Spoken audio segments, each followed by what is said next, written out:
Welcome back to the center of it all. I'm here today with Travis Lesser from Appalachian Foodworks and Heidi Rhodes from the Pine Grove Mills Farmers Market, and they're going to be talking about a local food competition called the Golden Basket Finals. So can you guys just start by explaining what the Golden Basket Finals really is?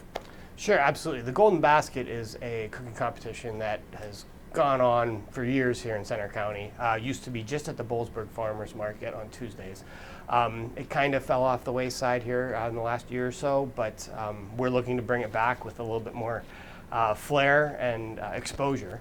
And then can you talk a little bit about the qualifying events, and you guys are going to be choosing the winners of the finals from these events, so what do those qualifying events look like? So at each of the farmers markets, beginning on Saturday, July 27th, at the North Atherton Farmers Market, we will have chefs at each one of those markets. So we have the Saturday market, North Atherton. We have Boalsburg on Tuesday, on July 30th. We have Pine Grove Mills on 8/1, and the Friday market on 8/2.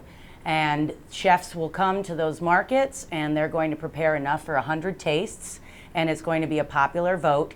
Each chef has a voucher to go spend at any farmer's market of their choosing, and they will buy local produce, seasonings, coffee, whatever it is that they choose to incorporate into their recipes.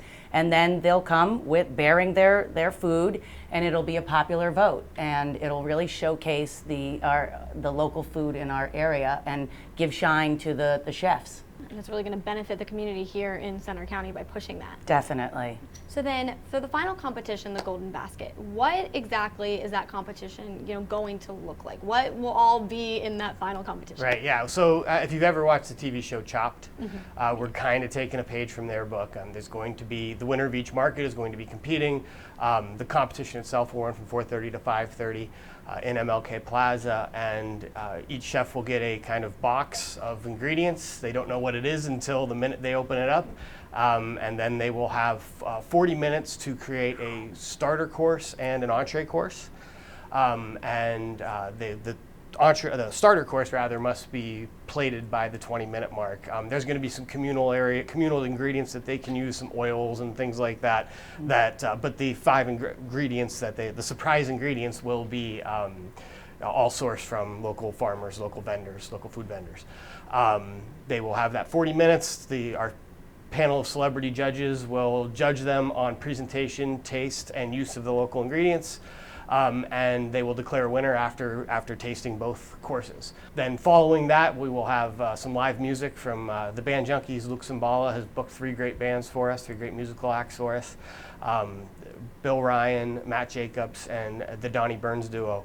And there'll also be beer poured by Elk Creek. There'll be some food from Webster's Bookstore and Cafe, who'll be providing a gluten-free option, vegan option, gluten-free and vegan option. Spats at the Grill and Federal Tap House will all be providing food. There's going to be pretzels from Gemelli Bakers. There's going to be popcorn from Revival Kitchen. So we're going to have a lot of food. There's going to be a lot of reason to come and hang out have a nice Saturday. Should be a pretty cheap date too for those of you looking for a cheap date on a Saturday night. True that.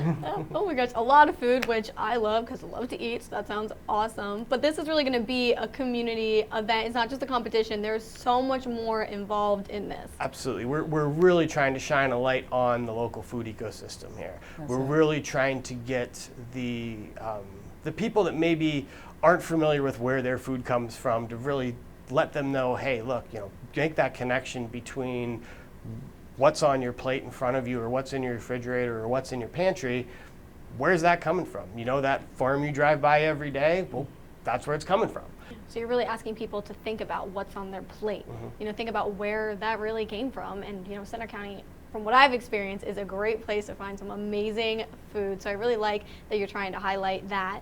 But then also talking about, food and everything in farmers markets, can you talk a little bit about the farmers markets here and, what they have to offer and how they really benefit this community? I manage the Pine Grove Mills Farmers Market. We have about 16 to 18 different vendors, each providing anything from in-store roasted coffee to pickles.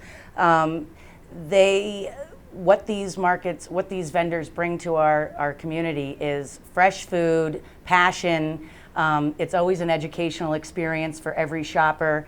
it's just very exciting, especially at my market, at Pine Grove Mills Farmers Market, where we are, there's a lot of young vendors, a lot of millennials, and I love to see the passion that they have and that they are so excited about agriculture.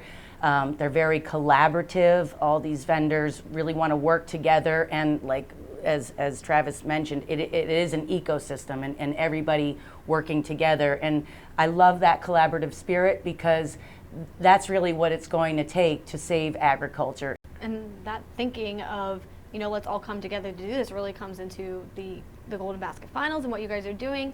So, and that money that's going to come from the finals, where is that going to go to? Where will that be in the community? So the proceeds coming from the Golden Basket Finals will be benefiting Appalachian Food Works, the food hub, as you're familiar with, because we already talked about this a few months ago, but we've certainly come a long way down the road, and we actually have customers now, and we're actually doing business, and we're waiting on some USDA grants to really scale up.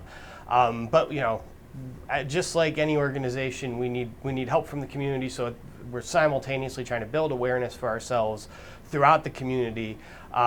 It's a tricky balance, because we want the farmers to be at the front of this conversation. We don't want to be at the front of the conversation. We're kind of working the back between the farmers and the restaurants or the institutions, the schools, what have you.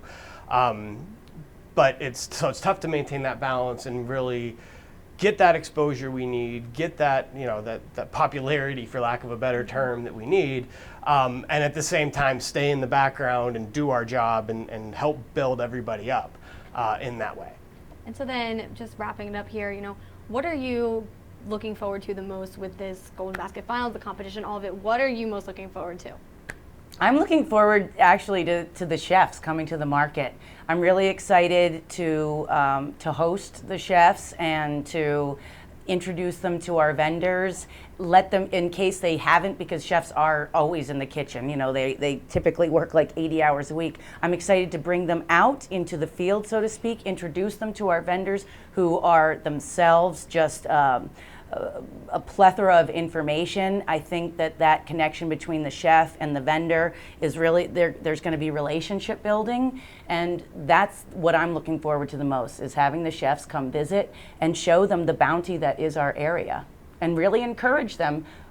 But I think through their own experience that, wow, I have a cornucopia of which to play with in my own kitchen. Yeah, and I think, you know, along those same lines, you know, you're talking about two professions that don't get a lot of exposure, chefs and farmers. They just don't, people don't really make that connection. So if we can throw everything out in front of everybody and say, here's your chef, here's your farmer, you can't get more of a connection to where your food comes from than that. I'm really excited about seeing that, and then coupling that with some, you know, being a big music guy and a local music guy, you know, I really am looking forward to hearing some good music and eating some good food, not just watching the competition. I like to eat as well, so I'm looking forward to that as well. So I can't identify one thing I'm looking forward to. I'm looking forward to all of it. Yeah. So if you need any reason to come out to this at all, great food. That would definitely be my motivator for that. But thank you, Heidi. Thank you, Travis, so much for joining me. And then when we come back, we'll be in the kitchen with Mel, and she's going to share with us 3 of her favorite recipes that you can make by going to your farmer's market.